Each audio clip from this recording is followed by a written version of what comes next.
ಬೆಳಗ್ಗೆ ಎದ್ದಿದ ತಕ್ಷಣ ಉತ್ಸಾಹವಾಗಿರ್ತೀವಿ, ಸಂಜೆ ಆಗ್ತಾ ಆಗ್ತಾ ಡಲ್ ಆಗ್ತೀವಿ. ಕಾರಣ ಏನು?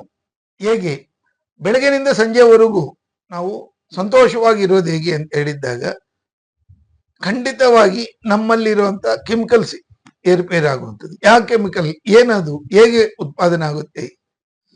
ಡೋಪಮೈನ್, ಅಡ್ರಿಲಿನ್, ನಾರ್ ಅಡ್ರಿಲಿನ್. ನಿಜವಾಗಲೂ ನಮಗೂ ಮೆಲ್ಟನಿನ್ ನಿಂದ ಆಗುತ್ತಾ? ಮೆಲ್ಟನಿನ್ ಬೇಕೇ ಬೇಕು.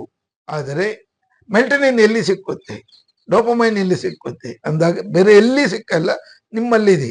ಆದ್ರೆ ಪಡ್ಕೊಂಡೋದು ಹೇಗೆ ಅಂತ ಹೇಳಿದ್ದಾಗ, ಟೀ ಕಾಫಿ ಕುಡಿತಾರೆ, ಅದು ಬೇಕಾಗಿಲ್ಲ. ನಿಜವಾಗ್ಲೂ ಟೀ ಕಾಫಿಗಳಿಂದ ನಮ್ಗೂ ಸ್ಪೈಕ್ ಬರುತ್ತೆ, ಒಂದು ಸತಿ ಹಂಗೆ ಬಂದು ಮತ್ತೆ ಹೋಗುತ್ತೆ, ಅದು ಬೇಕಾಗಿಲ್ಲ. Jump ಮಾಡಿದಂಗೆ, jump ಮಾಡಿದ್ದವ್ರು ಗಾಲಿನಲ್ಲಿ ಇರೋಕ್ಕಾಗುತ್ತಾ? ಇರೋಕ್ ಸಾಧ್ಯನೇ ಇಲ್ಲ. ನಿಮ್ಗೆ ಬೇಕಾಗಿರೋದು ಬೆಳಗ್ಗೆನಿಂದ ಸಂಜೆವರೆಗೂ ಒಂದೇ ಸಮವಾಗಿ ಉತ್ಸಾಹವಾಗಿರೋದು ಹೇಗೆ ಅಂತ ಹೇಳಿದ್ದಾಗ, ನಿಮ್ಮ ನಗುಮುಖ, smiling face. Face is the index of the mind ಅಂತ ಹೇಳ್ತಾರೆ. ಆ face is the index of the mind ಅಂತ ಹೇಳೋದ್ರ ಬದಲಾಗಿ ನೀವು ಅದನ್ನ ಸಂತೋಷವಾಗಿರೋದು ಹೇಗೆ ಅಂತ ಹೇಳಿದ್ರೆ, ಸಂತೋಷ ಅನ್ನೋದನ್ನ ಬೇರೆ ಎಲ್ಲಿ ಇಲ್ಲ, ನಿಮ್ಮಲ್ಲಿದೆ ಅಂತ ಹೇಳಿ ಮತ್ತೆ ಮತ್ತೆ ಹೇಳ್ತಾ ಇದೀನಿ, ಒತ್ತಡದಿಂದ ಹೇಳ್ತಾ ಇದೀನಿ. ಅದನ್ನ ತಗೊಂಡೋದು ತುಂಬಾ ಸುಲಭವಾಗಿ ನಮ್ಮ ಉಸಿರಾಟಿನ ಕ್ರಮಬದ್ಧೀಕರಣ. ಬೆಳಗ್ಗೆ ನಾನು ಎದ್ದಿದ ತಕ್ಷಣ ಪ್ರಾಣಾಯಾಮಗಳು, ಧ್ಯಾನ ಎಲ್ಲ ಮಾಡ್ತೀನಿ. ಎದ್ದಿದ ತಕ್ಷಣ ಮಾಡಿದ್ರೆ ನಿಮ್ಗದು ಇಡೀ ದಿನ ಇರುತ್ತೆ. ಎದ್ದಿದ ತಕ್ಷಣ ಏನ್ ಮಾಡಬೇಕು? ಎದ್ದಿದ ತಕ್ಷಣ ಒಂದು 10-15 ನಿಮಿಷ ಯಾರ ಹತ್ರನೂ ಮಾತಾಡಬೇಡಿ. ನಿಮ್ಮ ಮೆಂಟಲ್ ಸ್ಟೇಟಸ್ ಆಲ್ಫಾ ಸ್ಟೇಟಸ್ ನಲ್ಲಿ ಇರುತ್ತೆ. ಆಲ್ಫಾ ಸ್ಟೇಟಸ್ ನಲ್ಲಿ ಇರೋದನ್ನ ತೀಟ ಗಾಮಾವರೆಗೂ ತಗೊಂಡು ಹೋಗ್ಬೋದು. ಕಣ್ಮುಚ್ಚಿ ನಿಮ್ಗೆ ಇಷ್ಟ ದೈವ ಅಥವಾ ನಿಮ್ಗೆ ಏನ್ ಬೇಕೋ ಅದನ್ನ, ಆ ದಿನ ಕೆಲಸ ಮಾಡಬೇಕಾಗಿರೋ ವಿಧಾನನ ಒಂದು ಸತಿ ನೋಡಿ. ಆ ನೋಡಿದ್ದಾಗ ನಿಮ್ಗದು ಸಕ್ಸಸ್ ಆಗ್ತಾ ಇದೆ, ನೀವು ತುಂಬಾ ಚೆನ್ನಾಗಿ ಮುಂದಕ್ಕೆ ಹೋಗ್ತಾ ಇದ್ದೀರಾ. ಇಡೀ ದಿನನ್ನ ಆ ರೀತಿನಲ್ಲಿ ಒಂದು ಸತಿ ಪ್ಲಾನ್ ಮಾಡಿ.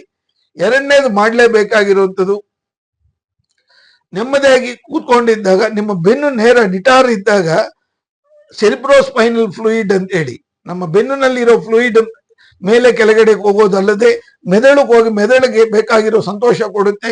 ಆ ಸಂತೋಷದಿಂದ ಇಡೀ ದಿನ ನಮ್ಗೆ ಬೇಕಾಗಿರುವಂತ ಫೀಲ್ ಹ್ಯಾಪಿ ಕೆಮಿಕಲ್ಸ್, ಡೆಕ್ಸಾಮೆಥಾಸೋನ್, ಮಾಮೂಲಾಗಿ ಸ್ಟೆರಾಯ್ಡ್ಸ್ ಅಂತ ಹೇಳ್ತಾರೆ. ಸ್ಟೆರಾಯ್ಡ್ಸ್ ನೀವು ಬೇರೆ ಕಡೆ ಪರ್ಚೇಸ್ ಮಾಡಬೇಕಾಗಿಲ್ಲ, ನಿಮ್ಮ ಶರೀರದಲ್ಲಿ ರೆಡಿ ಆಗಿರೋದನ್ನ ಸಂಜೆವರೆಗೂ ನಿಮ್ ಜೊತೆನಲ್ಲಿ ಇರುತ್ತೆ. ಅದನ್ನ ಕೆಲವು ಟೆಕ್ನಿಕ್ಸ್ ಇದೆ, ಸೈಕೋಡೈಲಿಕ್, ಸೈಕೋಸೊಮ್ಯಾಟಿಕ್ ಮೆಥಡಾಲಜೀಸ್, ಇವೆಲ್ಲಾನು ಹೇಳ್ಕೊಡ್ತೀನಿ. ಅದನ್ನ ನಿರ್ದಿಷ್ಟವಾಗಿ ಈಗ ನಾನು ಹೇಳ್ಕೊಡ್ತಾ ಇರೋದು ನೀವು ಮಾಡಿದ್ದಾಗ ನಿದ್ರೆ ಚೆನ್ನಾಗಿ ಬರುತ್ತೆ, ಇಡೀ ದಿನ ಸಂತೋಷವಾಗಿರ್ತೀರ. ಅತ್ಯಂತ ಮುಖ್ಯವಾದದ್ದು, ಯಾವುದೇ ಕೆಲಸಗಳಲ್ಲಿ ಫೇಲ್ಯೂರ್ ಆಗಲ್ಲ, ಹಣಕಾಸನ್ನು ತುಂಬಾ ಚೆನ್ನಾಗಿ ದುಡಿಯಬಹುದು.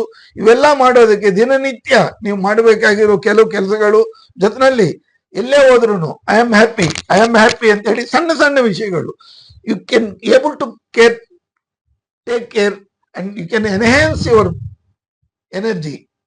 ಪ್ರತಿಯೊಂದರಲ್ಲಿನೂ ನಾವು ಆಹಾರನ ತುಂಬಾ ಹೊತ್ತುಂಬ ತಿನ್ನಬೇಡಿ, ಹಣ್ಣುಗಳು ತರಕಾರಿಗಳನ್ನ ಜಾಸ್ತಿ ತಿನ್ನಿ. ತಗೊಂಡಿದ್ದಾಗ ನೀರನ್ನು ಅಷ್ಟೇನೆ ಕಡಿಮೆ ಕುಡಿಬಾರದು. ಜಾಸ್ತಿ ಜನ ಏನ್ ಮಾಡ್ತಾರೆ, ಕಡಿಮೆ ನೀರು ಕುಡಿಯೋದ್ರಿಂದ ಅವರಿಗೆ ಮಲಮೂತ್ರ ವಿಸರ್ಜನೆ ಜಾಸ್ತಿ ಮಾಡಬೇಕಾಗುತ್ತೆ, ಸಿಟಿ ಸುತ್ತೋದು ಮತ್ತೆ ಕೆಲಸದಲ್ಲಿ ಡಿಸ್ಟರ್ಬ್ ಆಗುತ್ತೆ. ನಿಜವಾಗಲೂ 100 ಭಾಗ AC ನಲ್ಲಿ ಇರ್ಲಿ, ಎಲ್ಲೇ ಇರ್ಲಿ, ಪ್ರತಿ ಅರ್ಧ ಅವರ್ಗೆ ಒಂದು 2 ನಿಮಿಷ ಬ್ರೇಕ್ ಬೇಕೇ ಬೇಕು. ಪೊಮೊಡೋರೋ, ಇಕಾಗೈ, ಬೇಕಾದಷ್ಟು ಫಾರ್ಮುಲಾಸ್ ಇದೆ. ಈ ಎಲ್ಲಾನು ಫಾರ್ಮುಲಾಗಳ ಜೊತೆನಲ್ಲಿ ನೀವು ಹೇಗೆ ಅಂತ ಹೇಳಿದ್ದಾಗ ಕೆಲಸಗಳ ಒತ್ತಡದಿಂದ ಆಚೆ ಬಂದು ಹೋಗ್ಬೇಕು. ಅದು ಹೇಗೆ ಅಂತ ಹೇಳಿದ್ದಾಗ ಪ್ರತಿಯೊಂದು ನಿಮಿಷ ಅರ್ಧವರೆಗೂ ಒಂದು ಸತಿ 1-2 ನಿಮಿಷ ನೀವು ರಿಫ್ರೆಶ್ ಆಗಿರಿ. ಚೆನ್ನಾಗಿ ಕೆಲಸ ಮುಚ್ಚಿಬಿಟ್ಟು ನಿಧಾನವಾಗಿ ನೆಮ್ಮದಿಯಾಗಿ ಕೂತ್ಕೊಳ್ಳುವಂಥದ್ದು. ಇದು ಮಾಡಿದ್ದಾಗ ಯು ಆರ್ ರಿವೈರಿಂಗ್ ಯುವರ್ ಮೈಂಡ್. ನಮ್ಮ ಮಾನಸಿಕ ದೃಢತೆ ಹೆಚ್ಚುತ್ತಾ ಇದೆ. ಅವಾಗ ಇನ್ನಷ್ಟು ಸಂತೋಷದಿಂದ ಅರ್ಧ ಕೆಲಸ ಮಾಡಬಹುದು. ಮತ್ತೆ 2 ನಿಮಿಷ ಬ್ರೇಕ್, 5 ನಿಮಿಷ ಅಂತ ಹೇಳ್ತಾರೆ, ನೀವು 2 ನಿಮಿಷ ಮಾಡಿ ಸಾಕು. ಇದನ್ನ ಮಾಡಿದ್ದಾಗ ನಾವು 100 ಭಾಗ ಇಕಾಗೈ, ಬೇಕಾದಷ್ಟು ಫಾರ್ಮುಲಾಸ್ ಹೆಸರೇ ಹೇಳುತ್ತಾರೆ. ಜಪನೀಸ್ ಮಾಡೋ ಮೆಥಡಾಲಜೀಸ್, ಪೊಮೊಡೋರೋ, ಪರೇಡೋ, ಈ ಮೆಥಡ್ ಎಲ್ಲಾನು ಮೆಥಡ್ಸ್ಗಿಂತಾನು ನೀವು ಮಾಡಬೇಕಾಗಿರೋದು ನಿಮ್ಗೆ ಅಭ್ಯಾಸ ಆಗುವಂತವನ್ನ ಮಾಡಿ. ಯಾವ್ದಾವ್ದೋ ಮೆಥಡ್ಸ್ ಏನೇನೋ ತಲೆ ಕೆಡಿಸ್ಕೊಂಡು ಇದು ಮಾಡ್ಬೇಕಾಗಿಲ್ಲ. ಪ್ರತಿ ನಿಮಿಷಕ್ಕೂ ಅರ್ಧ ಗಂಟೆಗೆ ಒಂದ್ಸತಿ ಎದ್ದು ಓಡಾಡ್ಲೇಬೇಕು.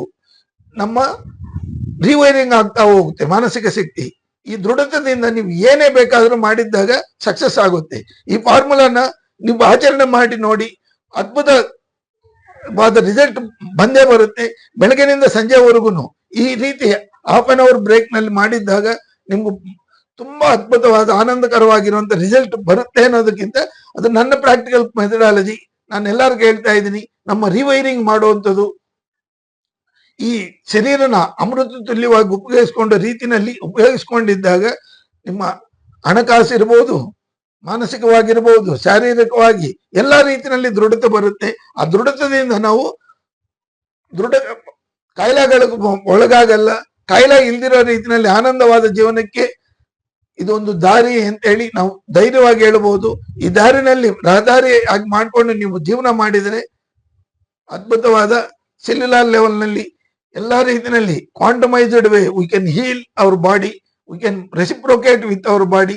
ಈ ಆನಂದನ ನಿಮ್ಮದಾಗಿಸ್ಕೊಳ್ಳೋದಕ್ಕೆ ಖಂಡಿತವಾಗಿ ಉಪಯೋಗ ಆಗೋ ರೀತಿಯಲ್ಲಿ ಉಪಯೋಗಿಸ್ಕೊಳ್ಳೋದಕ್ಕೆ ಅನೇಕ ಪದ್ಧತಿಗಳಿದೆ.